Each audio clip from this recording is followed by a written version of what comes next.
വിമലേ, high വേണ്ടളി, എനിക്ക് കാണണ്ട. കാണണം, കണ്ടു പഠിക്കണം. ഏയ് വിമലേ. എന്താ? ഏയ് ഒന്നുമില്ല ചേച്ചി, ഒന്നുമില്ല. ഏയ് ഞാൻ പറയാം, ഇവനെ ഒരു ബോംബും കൊണ്ട് ഇങ്ങനെ നടക്കും. ബോംബോ? എന്റെ ഈശ്വര, എവിടുന്ന് കിട്ടിയടാ നിനക്ക് ഈ ബോംബ്? ഒന്നുമില്ല ചേച്ചി, ആ ബോംബ് അല്ലെന്ന്. നമ്മുടെ ഓഫീസിലെ മോളി വർഗീസ് ഇല്ലേ, അവളെ ഇവൻ എന്ത് ചെയ്തു? എന്റെ ചേച്ചി, ഇവന്റെ കാര്യമല്ലെന്ന്. അവൾ ഇന്ന് എന്റെ ക്യാബിനില് ആടിക്കുഴഞ്ഞൊരു വരവ്. എന്തിനാ? എന്തിനാ? എന്റെ ചേച്ചി ഒന്നുമില്ല ചേച്ചി. ഇതേ പോയി ജോലി ചെയ്ത് ചേച്ചി. നീ മിണ്ടാതിരിക്കെ. ഷാജിയേട്ടൻ പറ. ഞാൻ പറയാം. ലീവ് എഴുതാതെ എല്ലാ ദിവസവും അറ്റൻഡൻസ് അവർക്ക് ഒന്നിച്ചൊപ്പിട്ട് പോണം. ഞാൻ സമ്മതിക്കൂ? അപ്പൊ എന്നെ വശീകരിക്കാൻ ഒരു ശ്രമം. നെഞ്ചത്തുനിന്ന് സാരിയൊക്കെ മാറ്റി എന്തിനും തയ്യാറായ ഒരു നിൽപ്പ്.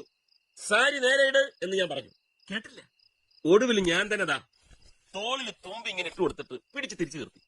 അപ്പൊ വാതിലും തുറന്ന് ഇവൻ ചേച്ചി വിചാരിച്ച് ഞങ്ങൾ തമ്മിൽ എന്തോ ഉണ്ടായിരുന്നു.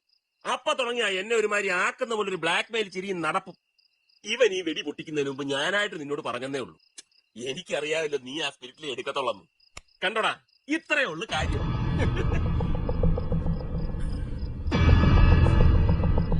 മോളി വർഗീസിനെ ഞാൻ അപ്പോഴേ കെട്ടോട്ടടിച്ച് അല്ലയോടാ. പോലെ എന്താ ഇത്? മോളി വർഗീസ് മോളെ വിമലെ ഞാൻ പറയുന്നത് കേൾക്ക്. ചെറിയത്